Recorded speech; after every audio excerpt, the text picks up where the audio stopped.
apart from that, what I wanted at least to highlight is that those guys came back with energy lost because they have been playing football for the whole week. Oscar Mengwa and then played in the Impala Cup in 1974. They won the Impala Cup. And it was late in 1974 and I think early 75 they signed for Kaizer Chiefs. The Dave's Cup was in 1975. That is where your mistake is. 74, you will make your research, do your research a bit. I left 75. Dave Cup was played around September, October then, of 74. Then I stopped playing football. But that one we can at least still find out, don't worry. But by that time, Oscar was now part of the African staff. And Kaika, both of them were selected. And you see, that is where we started to, because we used to fight against each other, competing. Some of us, like Ben and me, were even saying that why are we not selected? Because Herbert, Conradi favored you or what?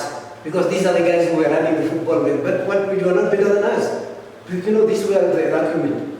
And then when they went, that is when they came back, that was why I even insisted that I would like at least to get into this team, the one of the days you are talking about. And that was where the whole thing started. Those guys, even they could not even do much, especially Melo. Because those guys were exhausted.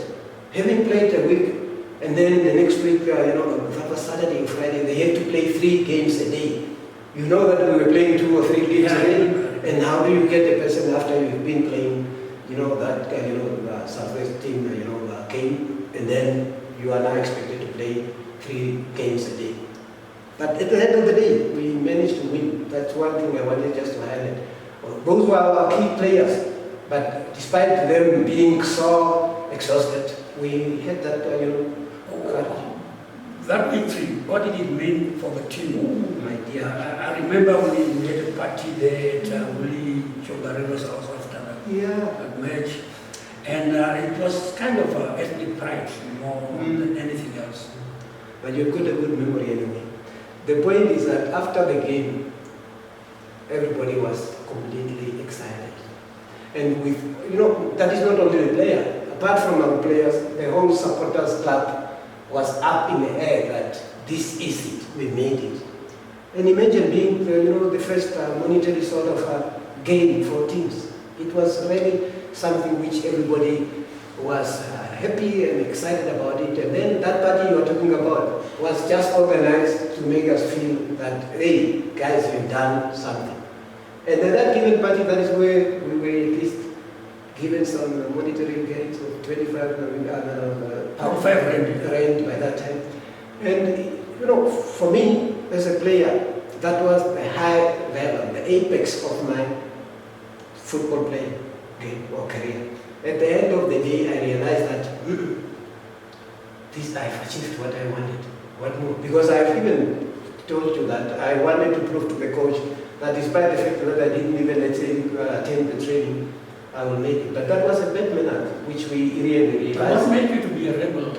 No, it's a very, very unfortunate situation because as you grow up and you become big-headed. I was a good player, but even at one time I realized that, oh my dear, I've reached the apex. Because as you know, the political situation itself, maybe let me just give you something. If football, or by that time, if we were independent, by that time, if most of us could have played somewhere, even in some of these top leagues, like English Premier League or whatever, Spain or Serie A. Because the level of football was so high, and we reached a time when you said that what more can I do to prove? But the system could not allow you. Meaning that the political aspect of it had an influence on people like me. I was already politicized, and I realized that what more can I do? Therefore, I was just rebelling against everything. That no, I have to do something. That is why I decided to go. Because by that time I said, no man, in this country there is no hope even to do anything. Because football was my life, honestly speaking, by that time.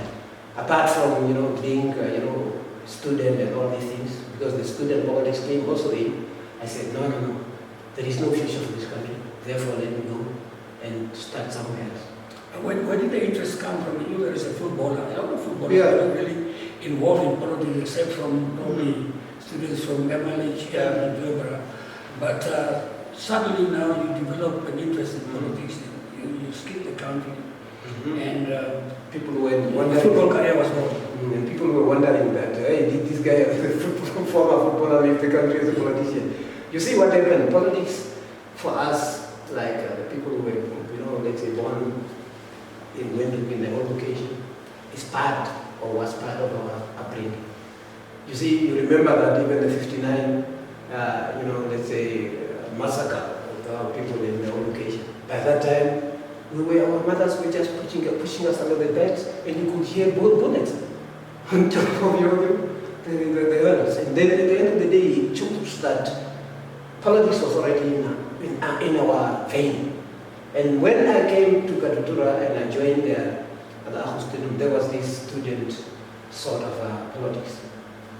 The discrimination, the sort of bad treatment at Agustinum. Therefore, we got involved in the strike and all these things. And automatically, having now realized that this country is heading towards this direction, therefore, there was no hope anymore to stay here and play football. Football, I've done everything, I've achieved what I wanted.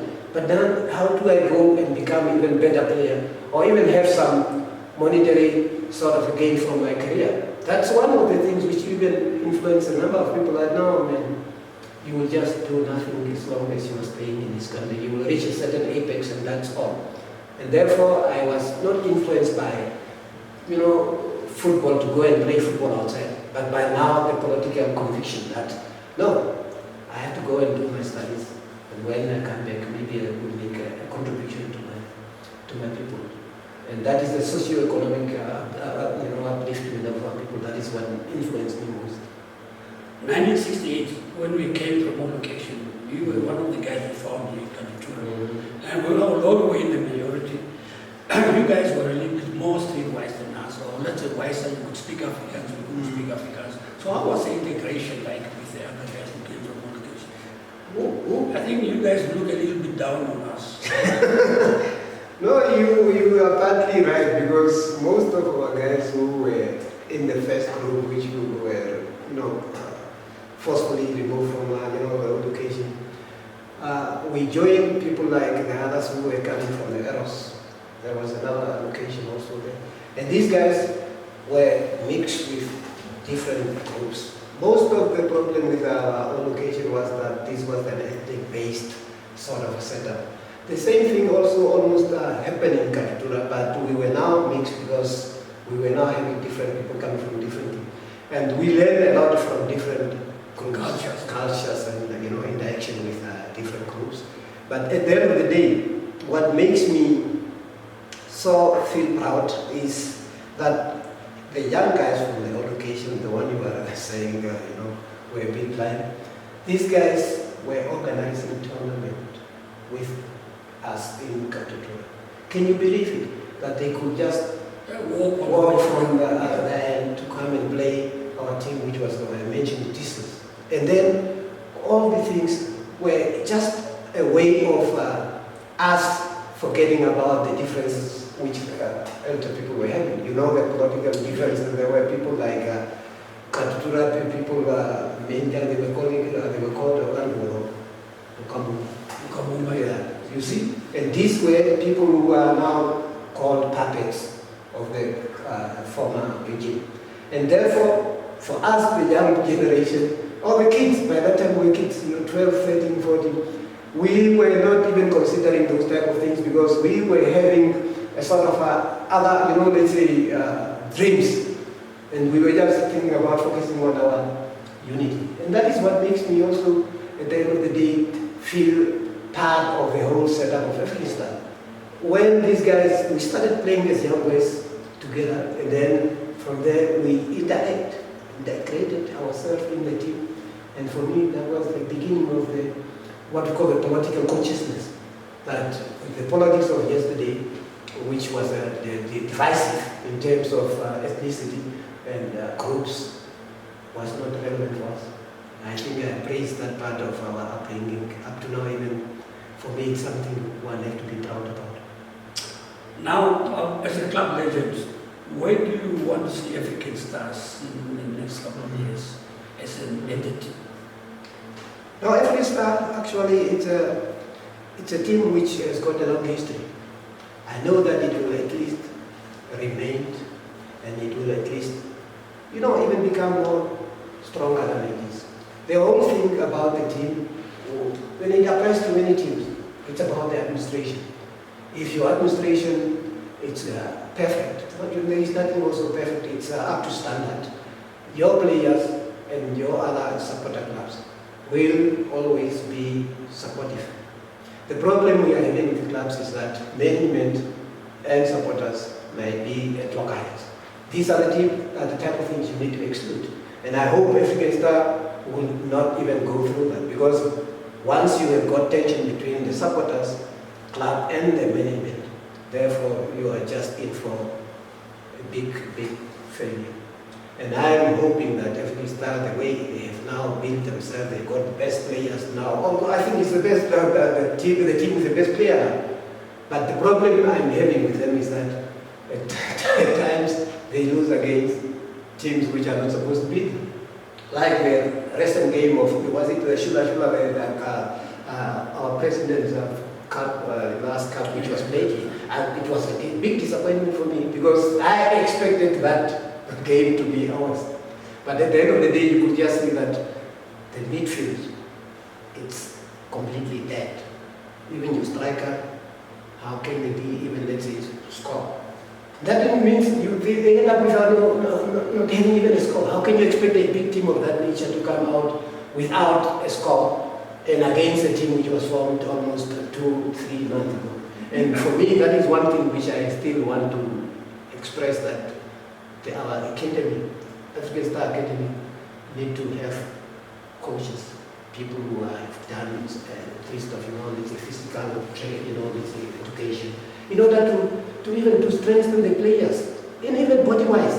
Our players are so working as they cannot say they are thin, but they don't have the weight for like the West African players. You expect a player like Dion Hojo or Siki or the only player who can play against them are people like Stika Karakashire. You can see the body mass.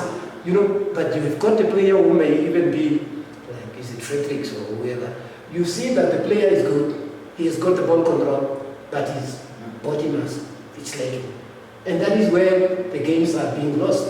Because at the end of the day, another player does not even have to bump against you and then, stay. You're just down. And that is where we lack a lot. And I think with my team, African Star has got a future which is bright, and I believe most of us, if we stand behind it, we will take it a long way.